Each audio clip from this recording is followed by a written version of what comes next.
Gue udah nggak sabar lagi Bigan. Ya apa Bakal tuh? coba untuk masuk ke dalam round kelima. Kalah hari kedua. Kali ini tentunya pesawatnya Bigan. Iya, aduh ini ada yang menyakitkan di pesawatnya deh. Belok dikit nih Pak. Nggak belok dikit, belok banyak malahan. Belok banyak, lurus tapi kok di atas doang gitu loh. Menyakitkan sekali ya. Dan juga kalau ini gue ngelihatnya apa ya? Malah di area Old Hamptonnya tuh Blue Zone. Lagi dan lagi nih Tang City sama EVOS kayaknya ketemu lagi nih Wak. Kalau sebelumnya kan di Bermuda dia ketemunya di middle game.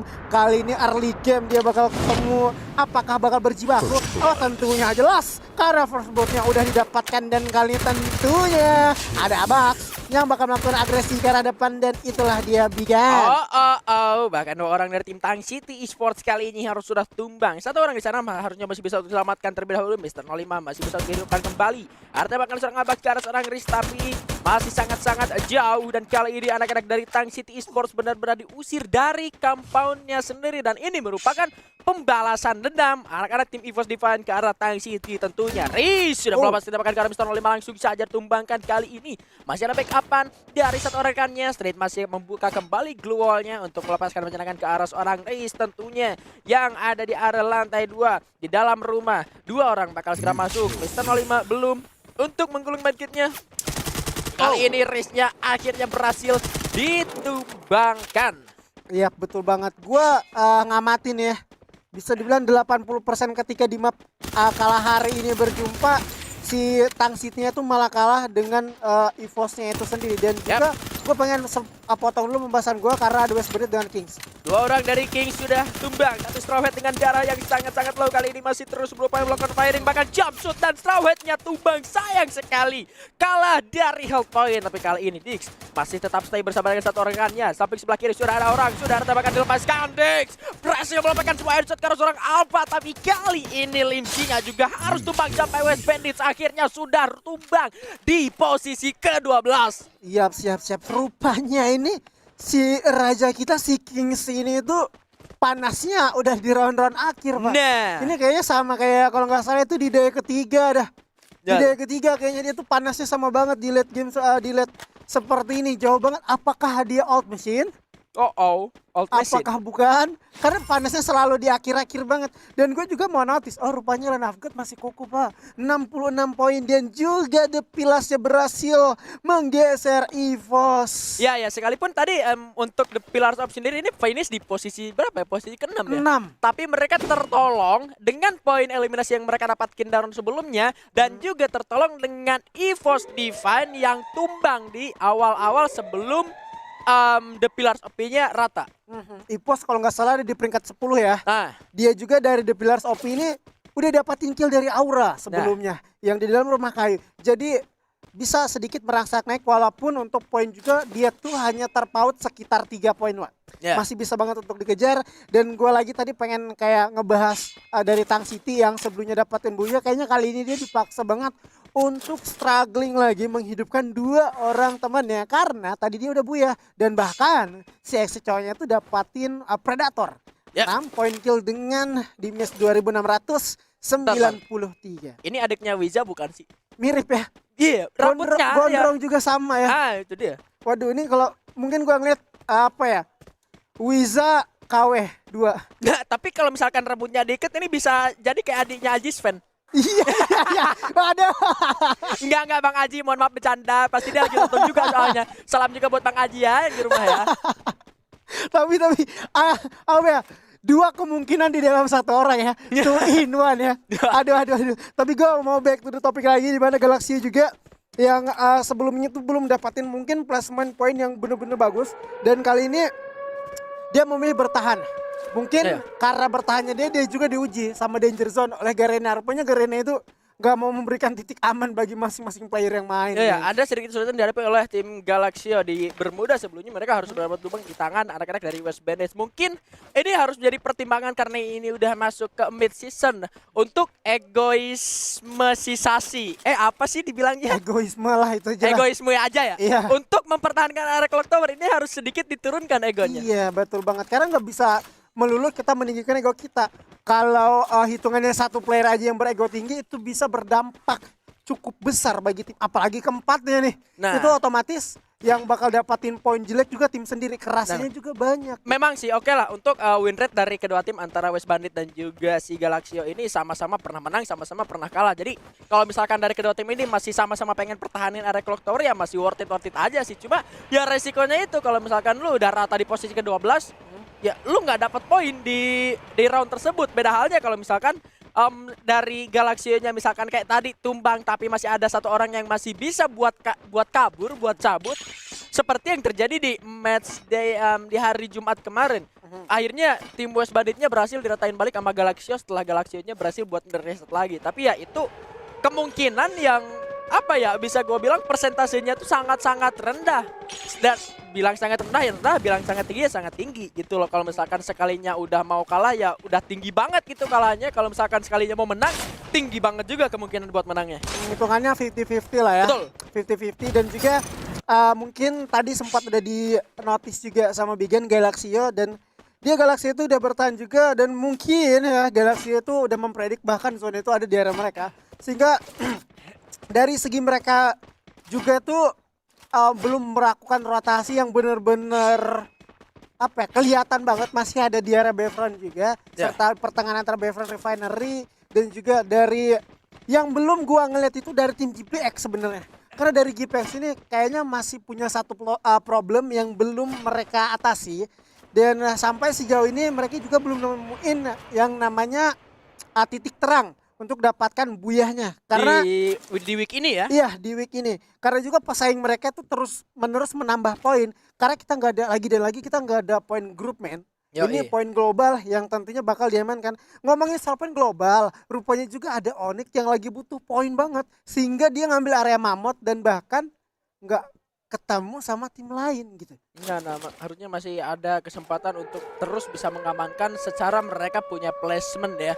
Arah rotasi mereka juga nggak ada yang nge-cut. Kalau kita ngelihat dari sisi caster ya, karena caster bisa ngelihat semuanya, tapi mereka para player nggak bisa ngelihat seluas kita gitu loh. Kita bisa tahu dan penonton bisa tahu di rumah gitu ya kan posisi dari setiap timnya kalau misalkan dari produsernya lagi bukain map gitu. Tapi untuk para player yang mereka nggak bakal tahu gitu loh di depan kita ada siapa, di belakang ada siapa. Jadi tetap untuk anak-anak Olympus sekalipun mereka masih ada di area luar zona, mereka juga gue yakin mereka masih bakal tetap hati-hati untuk melewati setiap titik, setiap area, setiap kompon yang bakal mereka lalui melalui ada subcat atau mau kemana ke sehingga mereka bisa masuk ke dalam zona selanjutnya. Makanya titik yang paling nyaman mungkin untuk setiap tim adalah rotasi dengan menggunakan vehicle. Betul banget itu kayaknya emang harus wajib kita amanin. Kalau kita nggak bawa vehicle, seenggaknya kita pakai launcher pad. Atau bahkan di map kalah hari ini tuh kita dipermudah dengan adanya grapple hook. Jadi kita nggak terlalu nggak terlalu capek untuk rotasi dengan lari-larian atau bahkan bisa kecuali dengan lari-larian. Kita masih bisa pakai grapple hook dan persentase terkena dengan grapple hook juga tuh cukup kecil gitu. Tapi sekali terkena hit ya you know lah ya pasti ini bakalan besar banget juga. Pro player headshot Iya, langsung. naik mobil aja yang kita tembak susah dia bisa ngenain headshot. Nah, Apalagi pakai grapple hook. Makanya. Dan bahkan juga gue tuh ngelihat kayak permainan yang aman banget itu dari tim The Pillars of P. Dia emang kayak lagi ngebutuhin poin banget sehingga mereka masih ada di ujung banget dari map ini. Kalau nggak salah itu di area tersebut masih ada launchpad yang bisa diarahkan menuju daerah command post atau bahkan di depan sedikit dari Stone Ridge yang mana juga itu masih agak riskan karena posisinya yang kita ketahui itu open field. Apalagi dari Onyx masih ada chance untuk kenain hit ke arah tersebut. Aura pun sama. Apalagi dari Madura Prime yang kalau juga gue lihat ini mereka pasti udah nggak sabar lagi karena mereka juga perlu banget poin agar tidak terdegradasi. Iya, kalau ngomongin soal Pillars OP ini tentang mereka yang lagi butuh poin, ini juga sebetulnya jadi ajang pembuktian mereka gitu loh. Sebetulnya ajang pembuktian mereka sebetulnya ini ada di week kedua setelah mereka berhasil ngelakuin transfer window dan memasukkan kembali roster X dari The Pillars Gladius, sang preman FT yang kita gadang-gadang king yang lagi comeback gitu loh. Tapi setelah melalui week yang pertama, setelah melakukan transfernya juga, mereka kali ini harus ternyata melakukan fight bersama dengan anak-anak dari tim Aura Ignite. Setelah berhasil masuk dengan menggunakan launchpad menuju ke area command post, mereka tentu sudah mulai notice adanya perlawanan dari penguasa atau penghuni dari area command post dan zonanya sudah mulai terpental ke area tim EVOS Divine. Yap, EVOS Divine udah tahu ya, karena menurut gua kelebihan dari zona yang munculnya cepat itu adalah kita udah bisa cepat ngepredik zona ini berikutnya muncul daerah mana. Dan ini Force itu bergeraknya ketika zona kedua bakalan muncul. Dan Lagi pakai info zone bisa jadi ya. info zone juga bisa jadi, bahkan juga dia dipermudah dengan adanya launcher pad di area Shrines. Begitupun sama dengan The Pillars of P. Yang tadi gua rasa dia bakalan riskan masuk ke areanya Aura. Tapi ada sebuah shot dari kalau seorang Straw Hat menuju ke arah seorang Nothing. Sudah ada upaya rasa yang dilakukan seorang Straw Hat kali ini masuk menuju ke arah depan. Ada shotgun jet booster yang sudah disiapkan di arah tangan. Nothing berhasil untuk diselamatkan kembali. Skyler digunakan tapi plus Straw Hat-nya berhasil tumbangkan balas kali ini. Bahkan dua orang tumbang dari tim Madura Prime. Ralph-nya juga terknockdown. Limzy berada di area paling dekat bersama dengan rekan-rekannya kali ini. Amora sudah mulai bergerak masuk ke arah pelanan dari lawannya. Force dari belakang melakukan backup firing terhadap rekan-rekannya dengan grounding yang sangat tinggi. Berhasil memberikan vision yang sangat luas juga, tapi dari Kings Esports rupanya mereka masih bisa selamatkan keempat player mereka. Amora harus lebih berhati-hati untuk bisa mundur lagi menuju ke arah belakang bersama dengan Force. Ya mungkin kayak gua rasa si Nuting itu emang nggak sadar banget sih kalau pergerakan dari tim Kings Esports itu berada banget di area mereka. Menjadi cuan dengan dua orang tentunya yang bisa diculik. Dan juga rupanya Galaxio ini udah ke firing sama tim NXL. Apalagi Onyx juga bakal masuk lewat si sebelah kanan. Tetapi hanya lewat tidak menetap Bigan. Nah itu dia, Madura Prime juga harus diakhiri perjalanannya oleh tim-tim yang sudah ada di area dalam zona. Sementara Pilar Coffee yang hanya menyisakan dua orang saja. Setelah tadi Borgay dan juga Hama XD terculik oleh anak-anak dari tim NXL, mereka harus puas berjuang dengan dua orang saja. Mereka ada di pinggiran zona. Di samping mereka ada tim NXL yang benar-benar mengancam keberadaan dari The Pillars OP. Tadi gue juga sempat ngeliat adanya Island of Gods yang sudah terpick beberapa membernya. Kalau nggak salah cuma satu ada Lord deh tadi. Betul banget, karena juga ya di Refinery itu ada sekitar 3 tim, bahkan belum lagi distraksi dari tim EVOS yang udah mengamankan bukit atau daerah tinggi. Ini memberikan satu vision yang cukup bagus bagi teman-teman EVOS untuk mendapatkan hit ke arah depan. Dan emang bener banget rupanya dari Kings bakal struggling masuk ke dalam zona Beacon. Lihat, sudah ada Straw Hat, sang kapten lagi-lagi harus ditumbangkan. Rupanya kali ini ada 3 tim yang terlihat. Sudah ada suara pelontar yang sudah mulai meledak di samping seorang Dix. Sudah ada tembakan tapi dia berhasil ditumbangkan oleh Eighting Deer di sana rupanya. Masih bisa untuk menggulung medkitnya kembali seorang Eighting Deer. Bahkan kali ini ada Limzy-nya juga terkena pelontar dan seorang Devito bahkan langsung dipulangkan menuju ke arah lobby. Hanya menyisakan satu orang terakhir dari Kings Esports yang tentunya akan segera dicari. Ledakan landmine juga sudah mulai terjadi. Onyx Olympus berada di depan tim dari GPX. Sudah mulai terlihat juga, sudah mulai notice kali ini Devito melakukan trans sendirian saja. 1 hit terkena 2 hit kali ini bahkan. Masih bisa untuk menyelamatkan dia ke arah bawah. Masih bisa untuk menggocek, berlari sampai akhirnya Kings Esports tumbang di posisi ke-10. Tumbangnya Kings Esports di posisi ke-10, tentunya poin yang didapatkan belum terlalu banyak.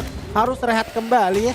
Apalagi ini udah masuk ke dalam round kelima dan cukuplah sulit bagi mereka ketika melakukan pairing dengan GPX yang mana Bayfern itu adalah mereka.